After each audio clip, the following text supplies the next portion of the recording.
Timing आज का 4 घंटा, मतलब आज टाइमिंग हो चुका है 10 घंटा 11 मिनट। जय श्री कृष्णा, स्वागत है आपका हमारे चैनल पुष्पलता व्लॉग्स पे। और मैं पुष्पलता आप लोगों के सामने फिर से आ चुकी हूँ एक नए व्लॉग लेकर, एक नए जज्बे के साथ। तो चलिए आज का व्लॉग मैं यहाँ से शुरुआत करती हूँ। और उसको देखिए, गधे को देखिए, ये एकदम खुश होके नहा रहा है आज क्योंकि अभी मैं यहाँ मुँह धोई थी तो इसको भी लगा कि मुझे नहाना चाहिए क्योंकि ये बहुत बदमाश हो चुका है चलिए फटाफट से मतलब खाना वाना खाते हैं। और देखिए अभी साथ में मैं मतलब खाना बना ली हूँ और अंकित अवस्थी सर का वीडियो भी देख रही थी फिलहाल। तो चलिए सबसे पहले फटाफट से खाना खाते हैं। तो फाइनली मैं खाना निकाल चुकी हूँ, देख सकते हैं, चावल और सब्जी। और उसको भी देखिए, वो भी नहा के बाहर आ चुका है गधा। ये कभी नहीं सुधर सकता, देख रहे हैं कैसे चोच को कर रहा है सो तो चलिए फटाफट से पहले खाना खाते हैं, चावल और आलू का सब्जी। तो उसके बाद में खाना वाना, आप लोग भी आइए फटाफट से सबको मिलकर खाना खाते हैं, चावल सब्जी और दाल नहीं है और खाना वाना खा के मैं आप लोगों से मिलूंगी टेबल पे। तो फाइनली मैं टेबल पे आ चुकी हूँ और स्टॉप की थी, थोड़ा सा खाना खाने के लिए गई थी उस टाइम क्योंकि नहीं समझ में आता फिर। तो फिलहाल तो ये जो न्यूज़ डाले हैं 21 राज्यों की 53% संस्थाएं फर्जी अल्पसंख्यक मंत्रालय के स्कॉलरशिप स्कीम में घोटाला, जानिए क्या है पूरा मामला अभी 2-3 दिनों से घोटाला की चर्चा ही चर्चा चल रही है भारत में, पता नहीं क्यों यहाँ घोटाला, वहाँ स्कैम हुआ, यहाँ ये हुआ, मतलब कुछ तो है भाई, कुछ तो है तो चलिए फटाफट से सबसे पहले मैं स्टडी करती हूँ। और आज स्टडी करने वाली, आज मतलब अभी नोट्स बनाऊंगी हिस्ट्री, ये आर्ट एंड कल्चर का, क्योंकि बहुत सारा नोट्स मेरा छूटा हुआ है। तो आज क्लास नहीं है एथिक्स का। तो चलिए फटाफट से नोट्स बनाते हैं। सो फाइनली मैं आप लोगों के सामने 2000 साल घंटा बाद आ चुकी हूँ फिर से। देख सकते हैं टाइमिंग आज का 4 घंटा, मतलब 4.25 घंटा। और ये है मेरा फर्स्ट सेशन का टाइमिंग। आज मेरा दिमाग बहुत ज़्यादा ख़राब था कुछ कारण से, तो एकदम गुस्सा में इतना लेट तक फर्स्ट सेशन में ही पढ़ लिया। आज मैं सोने के मूड में भी नहीं हूँ बिल्कुल भी, और अभी पढ़ना ही है पढ़ूँगी। और अभी मैं नोट्स बना रही थी फ़िलहाल, और PYQ वगैरह सारा कलेक्ट कर रही थी। कलेक्ट क्या कर रही थी, मतलब सर डाल रखे हैं, देखिए PW में, सॉरी PW में बोलती ना, खान जी रिसर्च सेंटर में ये पढ़ाते हैं मणिकांत सर। तो उन्हीं के द्वारा जो नोट्स दिया जाता है तो उसी को मैं बना रही थी। एक बात बोली, देखिए खान जी रिसर्च सेंटर का एक मैं खासियत बताती हूँ, मतलब जो UPSC का प्रिपरेशन करवाते हैं जो भी सर हैं, मैं एक सर का तो नाम नहीं ले सकती ना, बहुत सारे टीचर है अलग अलग सब्जेक्ट के। तो suppose Manikant sir, Sachin Arora sir, और भी जो भी हैं। तो एकदम एक खासियत उनका ये है ना कि जब भी वो पढ़ाते हैं तो ज़्यादा लिखवाएंगे नहीं, सच्चाई यही है कि वो ज़्यादा लिखवाएंगे नहीं, लेकिन थोड़ा ही लिखवाते हैं, समझाने टाइम ही लिखवाते हैं, लेकिन जो भी लिखवाते हैं, जो भी समझाते हैं ना, एकदम सटीक जाके बैठता है। और PYQ, वो जिस टॉपिक को पढ़ा रहे हैं उससे रिलेटेड PYQ एकदम श्योर है कि बताते ही बताते हैं। इससे बच्चा लोग जब PYQ देखता है ना तो क्या होता है ना कि उसके माइंडसेट में क्लियर रहता है, अच्छा मेरे को समझ में आ गया है, इसका ये उत्तर हो सकता है। तो खान जी रिसर्च सेंटर का एक बड़ा ये खासियत है कि मतलब PYQ बहुत अच्छे तरीके से करवाते हैं। चलिए अब मैं फटाफट से अपना स्टडी हिंदी ऑप्शनल का क्लास कंप्लीट करती हूँ। और आज इतना गर्मी लग रहा है कि आपको पीछे साइड पंखा भी दिख रहा होगा, बरसात के मौसम में गर्मी। ऊपर का भी पंखा चल, ऊपर का पंखा इतना फास्ट चल रहा है ना कि मतलब एरोप्लेन भी उड़ जाएगा इतना फास्ट। ये पंखा भी लगाई हूँ क्योंकि बहुत गर्मी, बहुत ज़्यादा। तो चलिए फटाफट से पहले अपना स्टडी कंप्लीट करते हैं, उसके बाद मैं आप लोगों से मिलूंगी। तो ये है हमारे घर के मोहल्ले के मतलब मेरे मोहल्ले में ही है। जो हमेशा मतलब सप्ताह 2 सप्ताह में मेरे घर पे आते हैं, बस इसलिए क्योंकि ये हमेशा मेरे को नाखून काटने को बोलते हैं हमेशा। मतलब जब से मेरी शादी भी लगभग तब से सप्ताह 2 सप्ताह में आते ही आते हैं। अब बुजुर्गों का आशीर्वाद होना बहुत ज़रूरी है। तो फाइनली मैं फिर से टेबल पे आ चुकी हूँ, वो दादी तो चले गए। मतलब देखिए, एक चीज़ मैं आपको बताती हूँ, ये सब बातें तो मैं जल्दी नहीं करती और जल्दी दिखाती भी नहीं। आज मैं फर्स्ट टाइम दिखा रही हूँ, दिखाई। बताऊँ, 3 इंसान का ना ज़िंदगी में हमेशा याद रखिएगा, 3 मानव का ना कभी भी हाय मत लीजिएगा। पहला औरत, दूसरा बुजुर्ग और तीसरा एक गरीब इंसान। ये तीनों का हाय कभी मत लीजिएगा। ये जो भी बोलते हैं ना, वो दिल से बोलते हैं। बुजुर्ग जो भी बोलेंगे ना, दिल से बोलेंगे। जो गरीब होते हैं वो जो भी बोलेंगे दिल से बोलेंगे। तो ये तीनों का कभी भी हाय मत लीजिएगा, हमेशा हो सके तो इनका आशीर्वाद ही लीजिएगा। अब मेरे पास तो इनको भर लोग भर भर का आशीर्वाद रहता है। ये दादी पर से फिर जो मेरी नानी सास है, मतलब कि मम्मी की सॉरी मम्मी मेरी सासू माम की माँ, वो भी मेरे से बहुत ज़्यादा प्रसन्न रहते हैं, मतलब बहुत ज़्यादा खुश रहते हैं। वो हमेशा मेरे घर पर आने का सोचते हैं, हमेशा। पता है वो हमेशा क्या बोलेंगे मम्मी को कि पुष्पा को पढ़ाओ। मेरे को पुष्पा घर में बोलते हैं, तो बोलेंगे हमेशा कि पुष्पा को पढ़ाओ, पुष्पा को पढ़ाओ।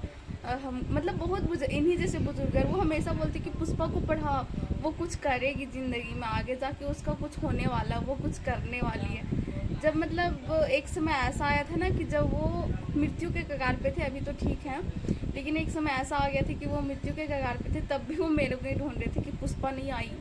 सब कोई हमसे मिलने आया, वो नहीं आई। उसके घर पे जाते हैं हम तो वो हमेशा मेरा सेवा करती है, और वही नहीं आई। तो बुजुर्गों का आशीर्वाद है कहीं ना कहीं मेरे साथ में। तो चलिए अब फटाफट सब ना स्टडी करते हैं। तो यहाँ मेरा हिंदी ऑप्शनल का क्लास कंप्लीट होता है, और अभी मैं दिव्या पढ़ रही थी, जो नाटक है, जो यशपाल जी के द्वारा लिखी गई बहुत ही प्रसिद्ध नाटक है, जिसमें ये उजागर किया गया है कि चाहे आप किसी भी जाति, धर्म या ऊंचे कुल, ऊंचे वर्ग के हो, जब महिला के बारे में बताया गया कि जब आपकी स्थिति परिस्थिति खराब होती है तो आप कुछ भी करने को मजबूर हो जाते हैं, जैसे दिव्या का कंडीशन था। और लास्ट में ये बताया जाता है कि नारी किसी में बंधी नहीं है, नारी मुक्त है, स्वतंत्र है। तो कुछ इस प्रकार की ये नाटक है, जो बहुत ही मतलब अच्छा लगता है। इससे अभी की जो नारी है उन लोगों को सीखने को मिलता है कि हमें कौन सी गलतियां नहीं करनी चाहिए। आप चाहे तो दिव्या का सारांश पढ़ सकते हैं, बहुत ही इंटरेस्टिंग है, मेरे को तो बहुत अच्छा लगता है। मतलब उतना समय नहीं होता ना कि आप पूरा एक लाइन अंडरलाइन कर करके पढ़ो, तो आप सारांश पढ़ सकते हैं। लेकिन हिंदी ऑप्शनल जो भी पढ़ रहे हैं वो चाहे तो दिव्या नाटक पढ़ सकते हैं। तो चलिए फ़िलहाल तो अब मैं करूँगी आर्ट एंड कल्चर का क्लास, और आर्ट एंड कल्चर का क्लास करने से पहले सबसे पहले मैं रीडिंग मारूंगी, रीडिंग करूंगी। जो भी जो टॉपिक आज पढ़ने वाली हूँ उसका जो सर पीपीटी पहले ही भेजे नोट्स का, वो नोट्स पहले पढ़ूंगी, उसके बाद क्लास लेक्चर लूँगी। उससे क्या होता है ना कि आप नोट्स जब पढ़े रहते हैं और उसके बाद लेक्चर लेते हैं तो आपके सबकॉन्शियस माइंड में पढ़ा हुआ याद रहता है ना, तो वो रिकॉल होता है। तो फ़िलहाल तो वही पढ़ूंगा। और देखिए नोट्स में सबसे पहले मैं थोड़ा सा आप लोगों को बताना चाहती हूँ, ये है आर्ट एंड कल्चर का। तो जो हमारी प्राचीन भारत की संस्कृति है उसका जो क्रमिक विकास है, तो सर ने इसे 3-4 खंडों में बातें। प्रथम खंड में पूरा पाषाण काल, मध्य पाषाण, नव पाषाण, ताम्र पाषाण, हड़प्पा सभ्यता। और प्रथम खंड में सर ने बताया कि तकनीकी परिवर्तन जैसे उपकरणों की बनावट, ये बात की जा रही है हड़प्पा सभ्यता, सॉरी हड़प्पा सभ्यता मैं बोल रही हूँ, ये बात की जा रही है पूरा पाषाण काल में। पूरा पाषाण काल में आपको पता होगा कि क्या था कि जो आदि मानव, जो मानव थे, जो मानव का जिसमें धीरे धीरे धीरे धीरे विकास हो रहा था, तो वो जो औजार बनाते थे वो पत्थर का बनाते थे, पत्थर का औजार होता था, इसी वजह से उसे पूरा पाषाण काल कहा जाता था। तो कुछ इस प्रकार से मतलब बांटा गया, जो मतलब बहुत आसानी से समझ आ जाता है, देख सकते हैं डायनामिक टाइप में है। द्वितीय खंड में जैसे जाति, धर्म, भाषा, धर्म, शिक्षा, कला, जिसमें हमारे पास आ चुके थे वैदिक काल, बुद्ध काल, मौर्य काल, मौर्योत्तर काल, गुप्त काल, गुप्तोत्तर काल, पूर्व मध्य काल। तो इस प्रकार से बताए हैं जो अच्छे से समझ आ जाता है। तो ये तो फर्स्ट का नोट है, फर्स्ट चैप्टर का। उसके बाद देखिए इसमें लंबा लंबा में नोट्स बना, ये नोट्स ये है PYQ, previous year question paper. पता है मणिकांत सर पढ़ाते हैं ना, उसका मेरे को मतलब सॉरी उसका मतलब सर को उसका नहीं बोली थी, सॉरी, मतलब सर जो पढ़ाते हैं ना उसमें मेरे को सबसे खासियत उनका ये लगता है कि जो भी एक टॉपिक बना तो उसका PYQ डालते हैं कि ये क्वेश्चन पूछा गया है, जो मेरे को बहुत अच्छा लगता है, बहुत अच्छा। और वैसे भी PW खान जी रिसर्च सेंटर में अक्सर सर धर्मेंद्र सर जो फिलॉसफी पढ़ाते हैं, मतलब एथिक्स, वो भी डाले हुए। एक्चुअली देखिए PW भी इसलिए मेरे मुंह से निकलता है क्योंकि मैं PW में भी क्लास करती हूँ। सपोज PW में क्या ऑप्शनल का क्लास ले रखी हूँ, फिर GS का भी क्लास ले रखी हूँ। तो GS में भी जैसे पॉलिटी का PW से कर रही हूँ, उसके बाद साइंस एंड टेक भी PW से कर रही हूँ। तो जो भी मेरे को अच्छा लगता है वहाँ से कर लेती हूँ।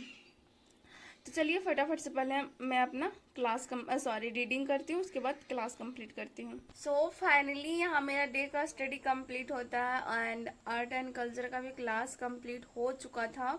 और अभी मैं पढ़ रही थी, आप देख सकते हैं, क्लास 12th का NCERT बुक पार्ट 1, वो भी जो एशियंट हिस्ट्री है, वो ईंट, मनके तथा अस्थियाँ, हड़प्पा सभ्यता के बारे में इसमें बताया गया। तो यही चैप्टर मेरा चल रहा था, मतलब कल ही समाप्त हुआ, तो सोची चलो और अच्छे से रिवीजन कर लेती हूँ और कुछ अच्छा रहेगा।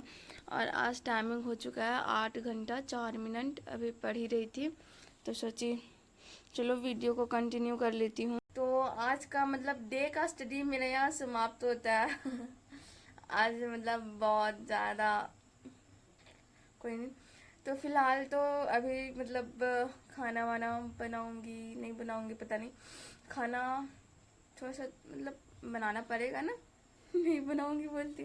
तो चलिए सबसे पहले घर का काम निपटाते हैं, मतलब थोड़ा सा बर्तन वगैरह धोना है और उसके बाद खाना बनाना है। सो फाइनली खाना वाना खा के और मैं फिर से टेबल पे आ चुकी हूँ और नेट चल नहीं रहा है, देख सकते हैं। मेरे को अभी नोट्स बनाने थे बट नेट ही नहीं चल रहा है, तो कोई उपाय नहीं है। देखिए लोडिंग लिख रहा है। तो चलिए आज अभी मैं करूँगी PYQ सॉल्व